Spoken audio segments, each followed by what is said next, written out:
कि जिसमें महिलाओं ने ही ब्लड डोनेट किया।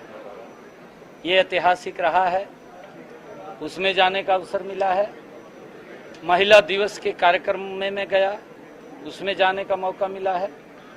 और अब हमारे नवनियुक्त 1090 नए डॉक्टर्स जो नियुक्ति पत्र आज इनको मिला है, इसके ओरिएंटेशन कैंप समारोह में आज मुझे आने का अवसर मिला है।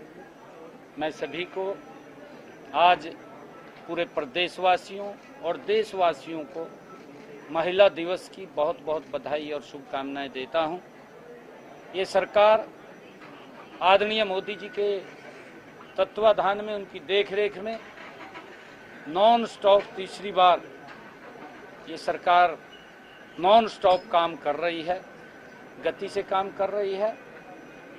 जहां जहां डॉक्टरों की जो कमी थी, क्योंकि हमने इंफ्रास्ट्रक्चर खड़ा किया, इंफ्रास्ट्रक्चर के साथ साथ उसमें डॉक्टरों का होना अति आवश्यक है। और डॉक्टर आज 1090 उनको नियुक्ति पत्र दिए हैं, अलग अलग स्थानों के ऊपर वो चले जाएंगे और लोगों को हरियाणा प्रदेश के उनकी सेवाएं मिलेंगी। जो कमी है वो कमी भी दूर होगी। आज मैं इन सभी नवनियुक्त डॉक्टरों को जो आज नियुक्ति हुई है उनको भी बहुत बहुत बधाई देता हूं, शुभकामनाएं देता हूं। विपक्ष लगातार मुद्दा उठाता है डॉक्टर्स की कमी का।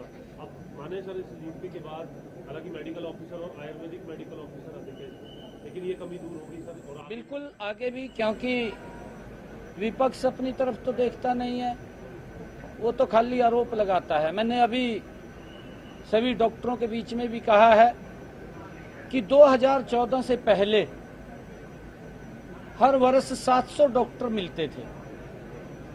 आबादी बहुत ज्यादा, कई गुना बढ़ती थी। उस आबादी के अनुपात के अंदर डॉक्टर हमारे पास कमी रहती थी। ये विपक्ष की निराशा ही कहें, या विपक्ष के पास वो विजन नहीं था, या विपक्ष कहीं भ्रष्टाचार में लिप्त रहा होगा। इन ऐसे जो समाज को सुविधा देने वाले जरूरी कार्य हैं, उनकी तरफ ध्यान नहीं दिया। आज हम देखते हैं कि इन 10 वर्षों के अंदर हर वर्ष, आज की अगर हम बात करें, 2164-65 डॉक्टर हर वर्ष हमें मिल रहे हैं। और धीरे धीरे ये संख्या बढ़ रही है, क्योंकि हम देखते हैं कि हमने लगभग 15 जिलों के अंदर मेडिकल कॉलेज स्थापित किए हैं। कुछ जिलों के अंदर काम चल रहे हैं, कुछ में काम शुरू हो जाएंगे। हर जिला के अंदर मेडिकल कॉलेज, और उसमें हमारे डॉक्टर्स आएंगे। ये संख्या और बढ़ेगी, और जब लगातार हर वर्ष ये संख्या बढ़ेगी तो हरियाणा प्रदेश के अंदर डॉक्टरों की और देश में कमी नहीं रहेगी। लोगों को स्वस्थ रखना, राष्ट्र को सशक्त करना, ये डॉक्टर ही कर सकता है। महिला दिवस का मंथ है, आज महिला दिवस है, तो सब जो आज समस्या है, डिस्पेंसरीज तो खुल गई हैं, लेकिन वहाँ पे खासतौर पे आयुर्वेदा में अभी थेरेपिस्ट की कमी है और डिस्पेंसरीज को रेनोवेशन की बहुत आवश्यकता है। आज हमने यहाँ पर 500 के करीब आयुर्वेदा के डॉक्टर्स भी आज नियुक्त किए हैं। थेरेपिस्ट की बात, हाँ, वो सब उसके अंदर करेंगे, थेरेपिस्ट भी आएंगे। जहाँ जहाँ कोई कमी है, मैंने कहा है जब हमारे पास डॉक्टर्स के लिए और नियुक्तियां भी आगे हम लगातार जारी रखेंगे, ताकि अगर कोई और भी कमी किसी उस क्षेत्र के अंदर रहेगी तो वो कमी ना रहे। महिला का ये मंथ है, आज 8 मार्च है।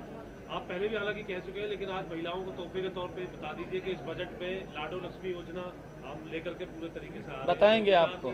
हम बजट में, अभी इसी बजट में इसका प्रावधान कर रहे हैं, और बजट के बाद जब प्रावधान हो जाएगा उसके बाद सारी रचना योजना बनेगी।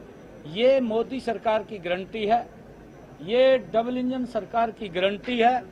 जो बोलते हैं उसको करते हैं। शिवराज, लिंगानुपात की आपने बात की मंच पे, आपने कहा कि 2014 से पहले आज जो क्षेत्र जो आंकड़ा था 216 आप बता रहे हैं, आपको लगता है सर कि इस आंकड़े में और बेहतर काम करने के लिए और बिल्कुल हमने पिछले दिनों बैठक भी की, उसके लिए टास्क फोर्स का भी हमने कहा है कि वो गति से काम करे, और हर तरफ से हमने समाज से भी अपील किया है कि समाज भी इसके अंदर आगे बढ़ कर के आए, क्योंकि कोई भी काम अगर पूर्ण तब होता है जब समाज उसके अंदर साथ जुड़ता है।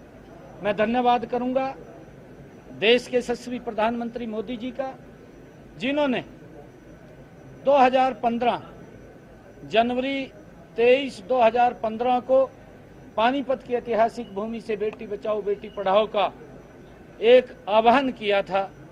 और उस समय में जब मोदी जी 2015 में यहाँ आए थे, तब हरियाणा की पूरे देश में स्थिति थी बेटियों को मारने की। परंतु इन 10 वर्षों के अंदर हमारी सरकार ने गति से काम किया। अब हरियाणा प्रदेश की पूरे देश के अंदर ये छवि बनी है कि बेटियों को बचाना और बेटियों को बढ़ाना। बरवाला को आपने ये इनाम भी दिया सर। आज इनाम मिला है, सर्वश्रेष्ठ ग्राम वो आया है, सीएम साहब इसके जिसमें 1000 बेटों के ऊपर 1059 बेटियां हैं। सीएम साहब इसके अलावा एक सवाल है, पंजाब के जो किसान हैं उन्होंने 10 मार्च को पंजाब के मुख्यमंत्री समेत मंत्रियों के घर के घेराव का ऐलान किया। 15 मार्च को वो कह रहे हैं कि पंजाब के मुख्यमंत्री किसानों के साथ बैठे और बताएं कि पंजाब के किसानों के लिए पंजाब सरकार क्या कर रही है। ऐसे में सर जो दिल्ली हरियाणा और पंजाब के बॉर्डर पे जो धरने चल रहे हैं लगातार 1 साल से, आपको लगता है सर कि पंजाब की सरकार को उसके लिए पहले कदम उठाना चाहिए? अगर पंजाब के किसान नहीं, बिल्कुल जाना चाहिए, किसानों के साथ बात करनी चाहिए, उनकी क्या समस्याएं सुन करके उनका समाधान करना चाहिए, जाना चाहिए। मैडम एक बार आप और आ जाइए आरती राव। हाँ, नहीं एक बार आप जरूरी है। तो प्रदेशवासियों को महिला दिवस की शुभकामनाएं भी दी हैं सीएम ने और कहा कि नॉन स्टॉप विकास कर रही है डबल इंजन की सरकार। डॉक्टरों की कमी को प्रदेश से बहुत जल्द दूर किया जाएगा।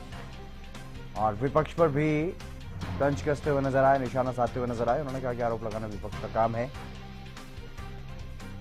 विपक्ष के पास कोई विजन नहीं था।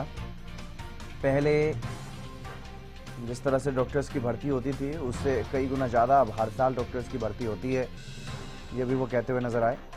और नॉन स्टॉप विकास कर रही है डबल इंजन की सरकार। सीएम नायब सैनी यहाँ पर ये बातें कहते हुए नजर आए हैं, क्योंकि कई कार्यक्रम, महिला दिवस भी आज मनाया जा रहा है, पूरे देश भर में अंतर्राष्ट्रीय महिला दिवस मनाया जा रहा है। और अंतर्राष्ट्रीय महिला दिवस के मौके पर आयोजित कार्यक्रम में भी सीएम ने शिरकत की। तो वहीं डॉक्टरों को जो नियुक्ति पत्र दिए गए हैं उस कार्यक्रम में भी पहुंचे मुख्यमंत्री नायब सिंह सैनी।